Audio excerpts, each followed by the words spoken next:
And now, another episode of MMA Gossip with your boys. Boom, we're live, baby. MMA Gossip, what day is today? Tuesday.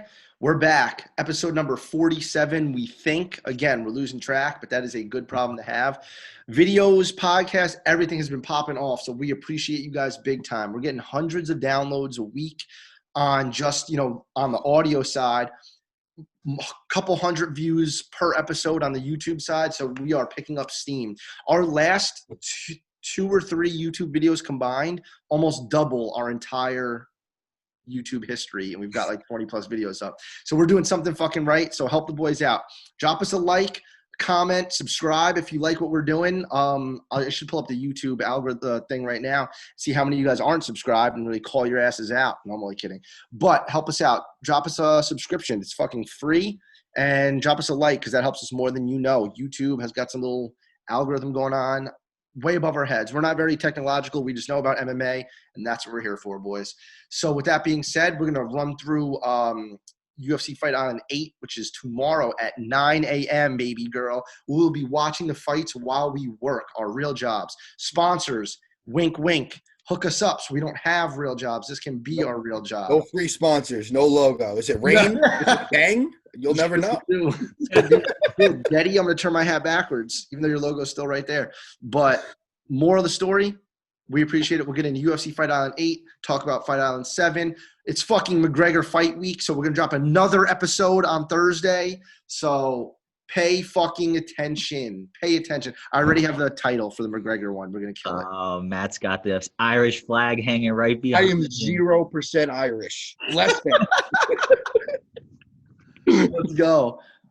Mike, take it away, bro. All right, yeah. So, sponsors, hook us up because after we're done recording, we all have to get back to our regular jobs, and we only have a short amount of time today, so this one will be quick for all y'all. First of all, we have to talk about Max's insanity of a performance against Calvin Kattar. He reminds us why he is the featherweight GOAT, GOAT. Guys, my question for you is, one, what are your immediate thoughts of Max Holloway after that fight? And number two, what are your thoughts on Volkanovski after his 10 rounds with Max Holloway? Matt. Dude, man on a mission, man possessed, whatever you want to call it. And they said it too. When he was walking in and he you guys were watching it too, obviously. So when he was walking in, he had a very serious face on and they were like, oh, this has been Max all week. It's a different Max. And he gave a little smirk and then they were like, yeah, he might be, that little smirk is not something we've seen much of. Dude, he knew he got fucked in that last decision. He came up there to prove a point. And Mike was texting it during the fights and there's levels to this shit. Shout out to Calvin Kattar, man, because you're an absolute dog. I was saying last night to guys at Jits, I think they should have stopped that fight. Kattar's finally on that come up a little bit. I get it. Like, you don't want to take that step back, but dude, you took some damage. Those elbows in that third round were some of the most vicious elbows. Dude, it sounded like you were smacking two pieces of wood together. Like, I wish they stopped that fight. I wish you saved Kattar the damage, but all props to Max. When he was yelling at the commentators, like screaming these dude, one of the coolest things.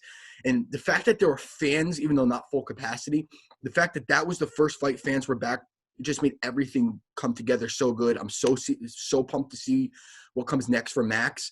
I almost hope Volkanovski beats Ortega now, even though I'm going to root for Ortega, because that Max would kick the fucking shit out of Volkanovski, more so than he did in the second fight.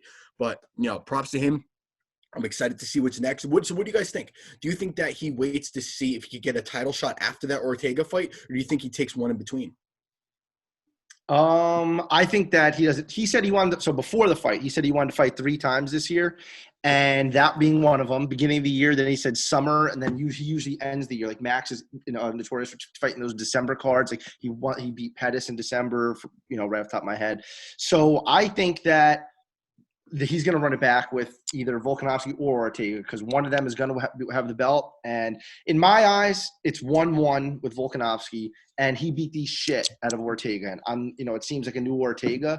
So if I'm him, I just wait it out. Dana wants him to be champion. Like Dana would rather have him than Volkanovski be champion any day.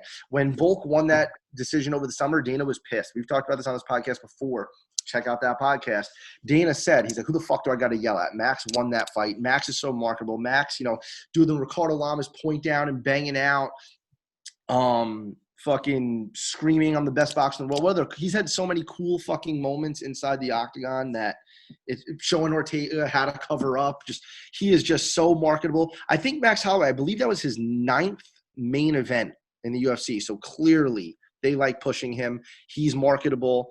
So yeah, I think that he waits it out and he fights for the belt in this next fight. It's so funny too, because going off what Chris just said, like 9th main event prior to this, because you heard Calvin saying, I'm the senior, he's the freshman. You go back to what Max was yelling in that last round.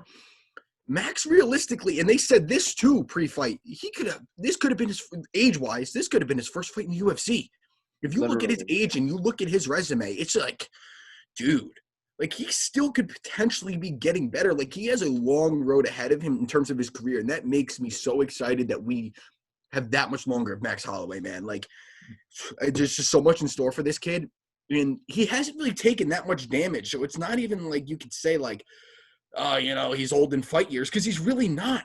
Except for those 2 fights against Volkanovski. When did he really ever get beat up by anybody? Like he has not, and he doesn't spar anymore. So Max is in this for the long haul, man, and it just gets me so pumped because I love him.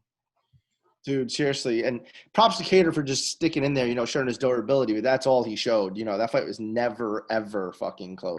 I gotta say, too, this was the first time in a long time I was screaming at my TV along with the play-by-play guys. I was like, oh my God. Just yelling. People hate on that. I am an avid TV yeller. Dude, I love it. It's just excitement. Who cares, dude? Just let it out. He was throwing elbows like jabs in that 3rd round, dude. Like, come on. How does that not get you pumped up? Seriously, man. If that doesn't get you pumped up, you're in the wrong fucking sport. Absolutely, especially on ABC like that. I was just talking to my family. I was like, for all these eyes to be on such an incredible performance, an incredible fight, and all of them were very entertaining for main card on ABC, but that main event was just like Dana White's fucking boner just ripped right through his pants, man. It was just unbelievable. That was unbelievable. All right, so one more topic I want to get through before we hit UFC Fight Island 8. So Matt, you brought it up briefly. Kattar took an unreal amount of damage in that fight. So number 1, do you think the fight should have been stopped earlier? Number 2, who do you think should have done it? The corner? Or do you think Herb Dean was kind of lacking in a couple spots and that he should have stepped in? So right off the bat, hold on one sec, sorry. Go ahead. Right off the bat, I think that it was not Herb Dean's fault at all. Number 2, I don't blame the corner for not stopping it, but I also don't condone it, if that makes sense. I just think that it was just – I'm happy the fight played out as it did. Let's put it that way. What do you think, Matt? I don't blame Herb Dean at all. When he was getting hit with those flurries, he was still winging hooks back at him. He tagged Max a couple times. I say tagged him. He landed. Shouldn't say tagged. But I don't blame Herb Dean at all. And like you said, I also don't blame his corner for not stopping it. But at the same time, I would have liked them to stop it. Like, that's their guy. Like, I don't really know who else fights out of where he fights out of. I'm protecting him at all costs. That fight was over in the 3rd round.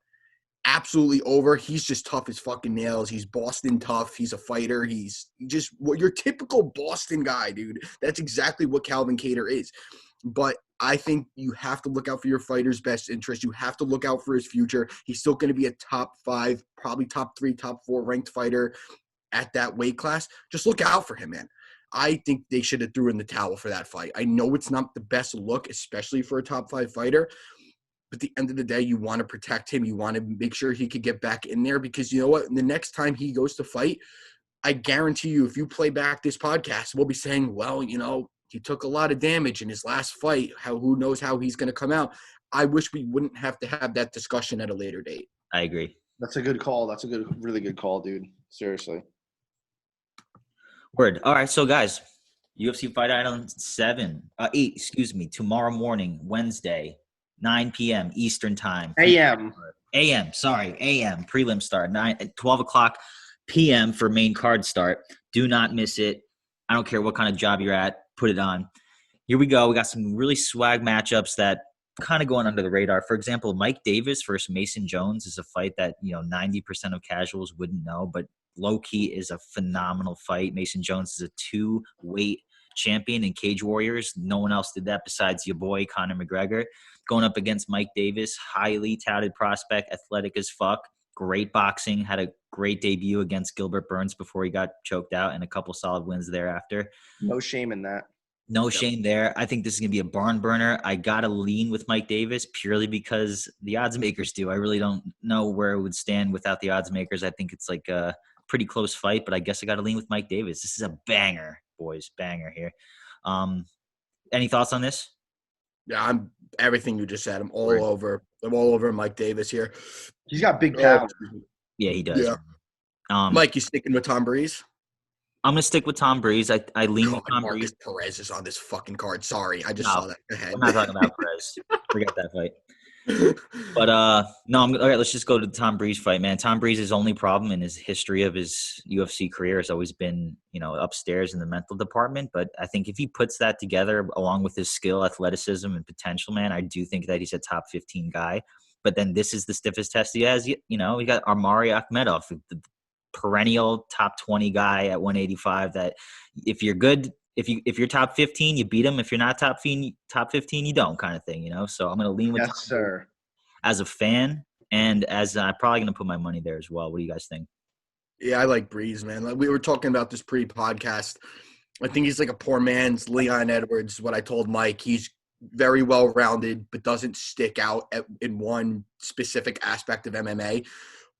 I don't think Akhmedov is a guy that's going to present him with many problems. You saw Weidman pretty much do whatever he wanted with him, and that's like a washed up, sorry, Chris, version of Weidman. Tom Breeze looked like an animal. Tom Breeze looked like an animal last time out against our boy Brendan Allen, and hopefully we might be seeing him turn a little bit of a corner here. But I like this fight for him. I like how soon he's getting back in there, and I like him in the spot.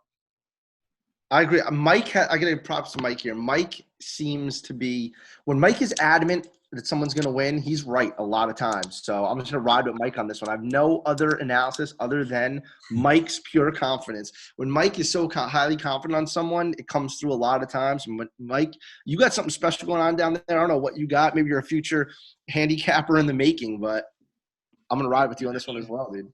I track my plays, so – not like bullshitting anybody here. If you look, every single bet I've ever placed has always been recorded. So I'll be that faggot that, excuse my language. I'll be that douchebag that records his stats, and we'll see what happens down the road years from now. Keep doing it, bro. All right, so this one's cool. I think Sue Mudaerji minus 400 here going up against Zaruk Adashev. I just think Sue Mudaerji is legit. He's like the Chinese Conor McGregor with that straight left hand down the middle, man. I think he's going to. Did you just say Chinese Conor McGregor? Yes. Okay. Dude, he's straight left hand, bro. Watch. It's just like 3 words or whatever it is that I never want to hear in the same sentence. Asian Conor McGregor. I'm sorry. All right. Up next, here we go. This one's good. Lerone Murphy doing his thing. I don't know if I'm saying it wrong. It might be Loren Murphy. No, it's Lerone. Going up against Douglas Andrade here, the 35-year-old that I think he's probably like 45. He probably lied about his age. Oh, my God. But I think this is a setup spot for Loren. I think people in the UFC, Dana White, they all think that this kid is something special. So I think this is a tune-up fight for him. Mike, pull it up. Word. So what do you guys think about this one? Because, Douglas is a 25-3 record, and he has some solid wins on his record, including Marlon Moraes. I mean, not Marlon Vera, excuse me. So what do you guys think about this one? I have no problem fading a guy that just went to decision against Renan Barão 2 years ago. Yeah, he fights super infrequently. Renan Barão too is really fucking. I don't know what promotion is Renan Barão fighting in now. Probably the same one I think fucking James Vick is fighting in at this point. I forgot James Vick wasn't in the UFC. What a fall from grace. Dude. Sorry, this is the wrong card. Here we go. It's all good, brother. And I also thought Murphy, and I bet against him in this fight. I think he beat Tukahogov or Oh, however yeah, it went to a draw. Yep. Here we go. because remember he came on late in that fight, and then remember I faded him against Ramos, and he knocked Ramos the fuck out. So I'm definitely on Murphy here. Dude, I think Douglas Da Silva is like the weirdest looking fucking guy on the planet. Like he's insanely shredded. I don't know if he has a mullet or what the fuck he's going for, but he was like a little brick shit house. And then, there's a kind of good picture of him. There's some funny picture. If you look on the internet, there's some wild pictures of him. But he came in, he just throws big fucking shots and He just throws hooks. he just throws like winging hooks. Yeah, I think Laurent Murphy, who with great cardio, is going to just outlast him and even put him away, dude. He's fucking good. Really good. Yeah, that win over Ramos in his last fight was like for real. That's a real win right there. Yeah, man. Mike, That's a real win, Mike. Real That win. is a good win. Mike, I do like your pick actually a lot. Your Matt Schnell pick. I'm riding with him because, like I said it last time it was booked, Matt Schnell is better in every facet of the game. I saw a stat the other day, Tyson Nam I think he has a total of 7 rounds in the UFC. I think 2 wins, two knockout wins, and 2 decision losses. Out of the 7 rounds that he's fought, he's lost 7 rounds. He's not good, man. I'm telling you, he's got that power. Whoa.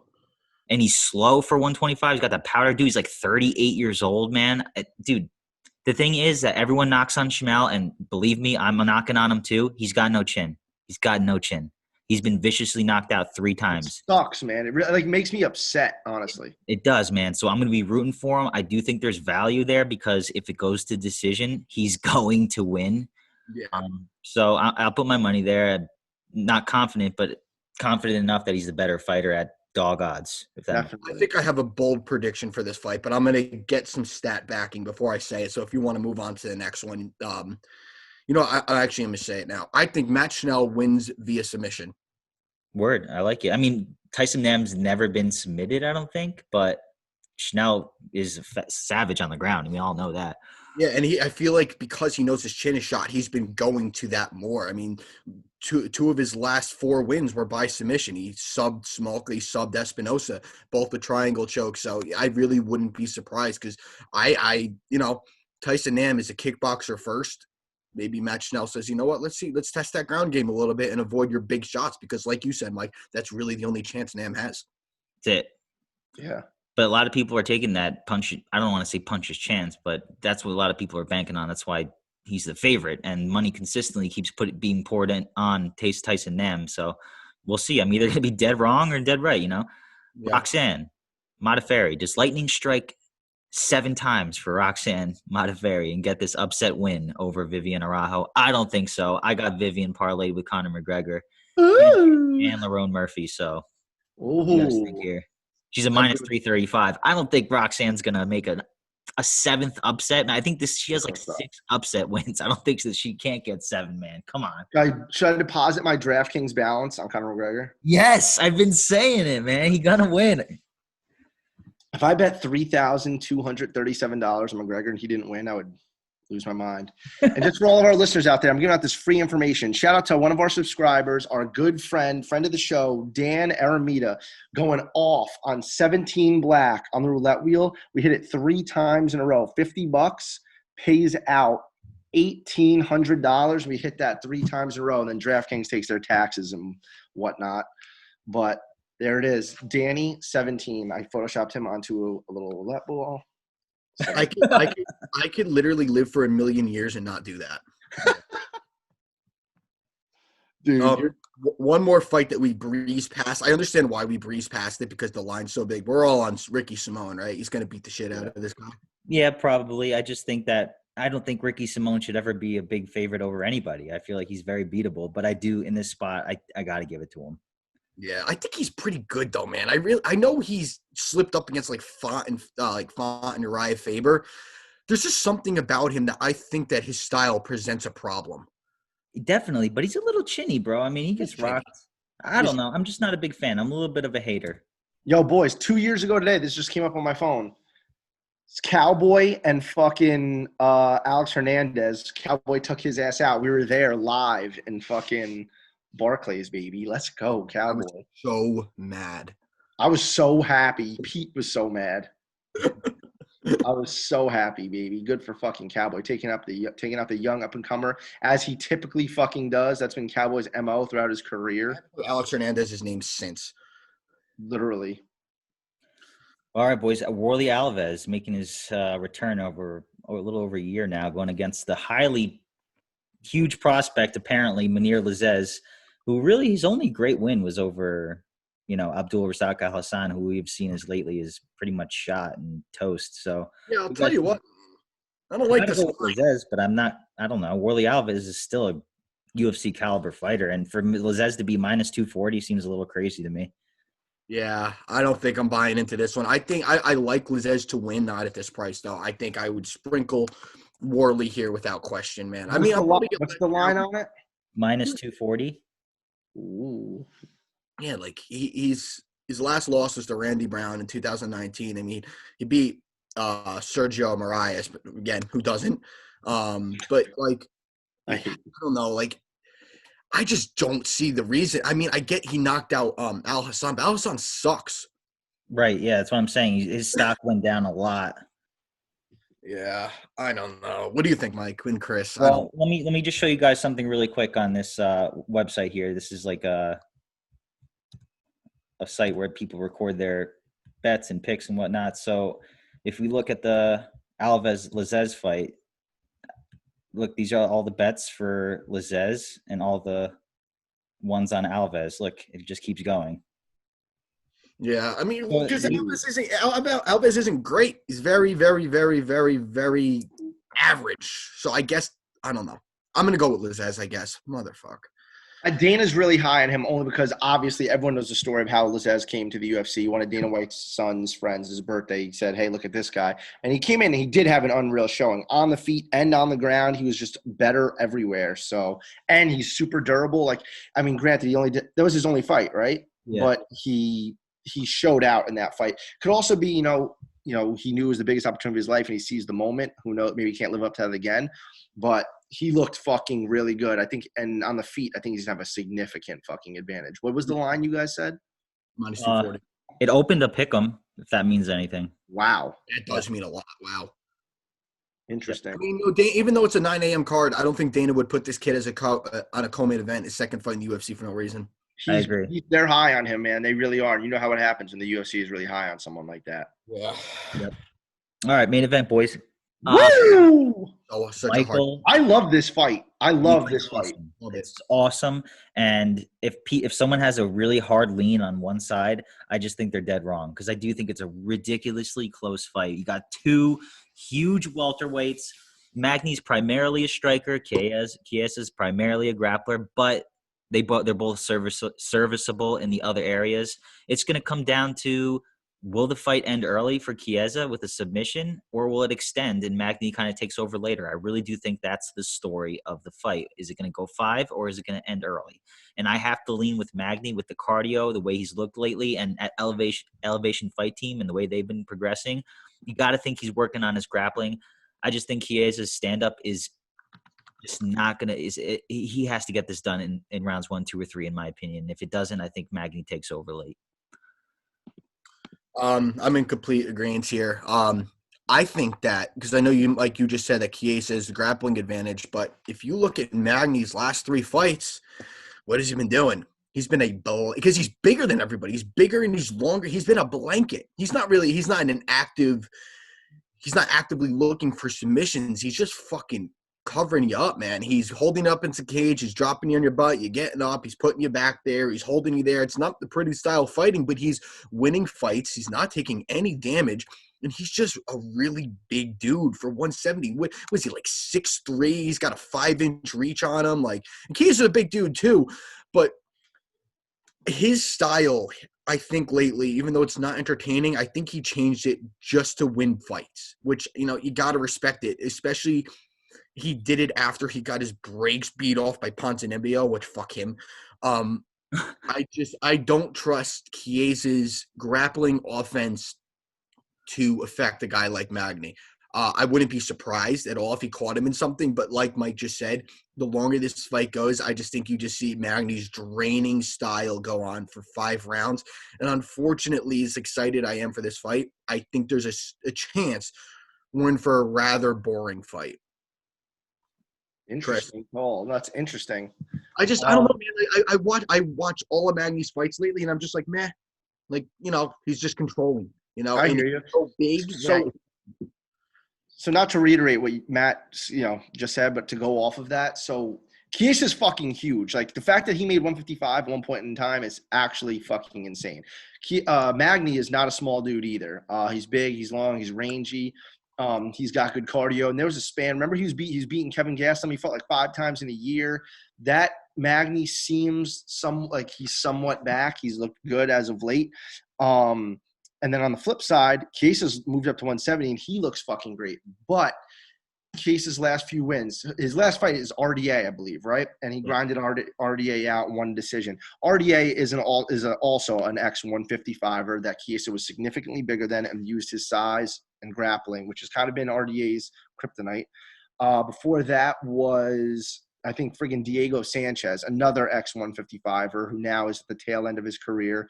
And he kind of just did the same thing, like hunted for the finish the whole time. I know Diego got a little excited, stuck his thumbs up Chiesa's ass and shit, looking for a little chocolate. But he won that fight pretty handily. And then before that was that weird submission, I believe, on Conda. I might be missing a fight in there, but I believe he's on a 3-fight win streak. And he lost to Pettis. that was before Conda, I think. Oh, it was before. Right here.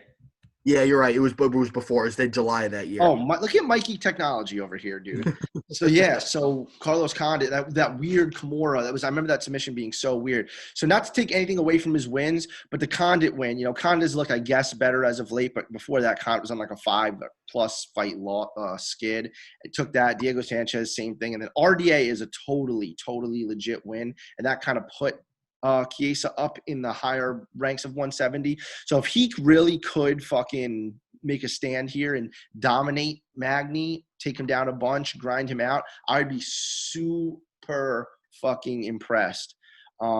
Seriously, super impressed. 5-round fight. Like, oh man, I don't know. I'm really excited for it. I can see what Matt's saying in it being a boring fight, but I could also, I think it would be a boring fight if Chiesa dominates. Does that make sense? Yes. Chiesa somehow surprised everyone and dominates. I think then, yes, it would be boring.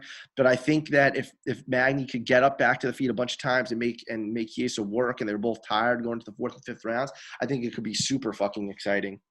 You don't think there's any chance that Magny's the one that tries to grind Chiesa up against the cage and continuously drop him on his ass? No, I think that Chiesa's good off his back, and he's good once he takes your back, especially when they're dry. So I think if he got against the cage and they got into like some scramble or transition, I think that would favor Chiesa. Chiesa's been subbed though, man, by guys that I think are less. Actually, not Kevin Lee. I don't know. The Kevin Lee thing's weird. I didn't want to talk about that, but he's been. That was crazy. It's not impossible. I think this fight's going to be close. I think guys that appreciate BJJ will appreciate this fight. I could be completely off, and this is a standing kickboxing match, but I do see a lot of cool grappling transitions in this fight.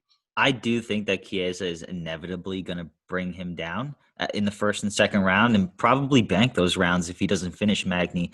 I just think that Chiesa does slow down as the fight goes on. He's not a cardio machine like Magny is. Granted, no one really is. I think he's one of the upper echelon cardio guys in the UFC entirely. So I don't know. I that's why I think it's a tale of 2 fights. It's going to be Magny's later on, or it's going to be Chiesa's early on. So we'll see. It's a close fight. My money's on Magny, but we'll see. Chris, who are you taking? I'm rooting for Chiesa for sure. I'm really rooting for Chiesa. I think that I guess I would pick Magny, right? If I was betting, which I'm not going to bet on this fight, I would bet on Neil Magny with the hopes of being let down, money-wise, with the hopes of Chiesa winning and really establishing himself at 170. Neil Magny is kind of that top of the division, stepping stone, gatekeeper fighter. And I think that Chiesa now in the new division, he feels good. He looks really good. I know he's supposed to do a grappling match with Brett Primus, and that would have been fucking epic because Brett Primus can grapple his ass off. So, I think that would be – I think that this is going to be a really telling fight. But I guess money-wise, sharp-wise, I'd pick Magny. Cool. I agree with that. I mean, that's it. We got Everything we needed to do done, and we got another show coming in 2 days for the best card in a We while. gotta come in firing for that. This is like a placeholder, boys. And thank you for bearing with us. But we're trying to push and push and push and keep YouTube on our good side. You know what I mean? But we'll talk more about McGregor, I guess, because it's funny because all the UFC news is just McGregor. Like even fucking Dan Hooker said, he goes at the press conference, 99.9% of the questions are going to be McGregor. He goes, I just don't want to get who the fuck is that guy. Dude, I honestly gotta say, the past couple weeks watching ESPN, I every time I literally had to pinch myself watching Conor McGregor promos because it's just like surreal, like he's back. Like, Even all Sunday watching the NFL games, all the commercials were UFC pay-per-view commercials. I gotta fire a quick question, even though it pertains to this last week's card. It was the co-main event. He's one of my favorite fighters ever. I don't think he's not making any kind of run at his age, but what do you guys think they do with Condit next? He looked good. I mean, it's Matt Brown. Last fight on his contract, so things could change. Yeah, True. I'd like to see him just take Legends matchups at that point. You know. So do I, bro. I don't want to see him fight anyone young. Like, Yeah, I don't want to see him fight an up and comer and get dominated or something. no way. I hope they cut Buckley. Fuck him. Shout out to Italia there for De Chirico hooking us up with that underdog win. All right, boys, that's it. We'll catch you next time. Be well, everybody. We'll post the picks tonight, and be on the lookout, boys. Matt, who came in last place last year, is leading the charge this year. Leading the charge. My lock and dog both lost. I was like, I can't believe my dog hit. That was just on a whim. I was just like, fuck it. Here's a dog. Yeah, bad call by me. All right, Mike, I'll send you my picks, baby. Thank you guys for bearing with us as usual at MMA X Gossip across the board. Like, comment, subscribe, download the podcast, YouTube, Spotify, iTunes, the whole nine. Peace.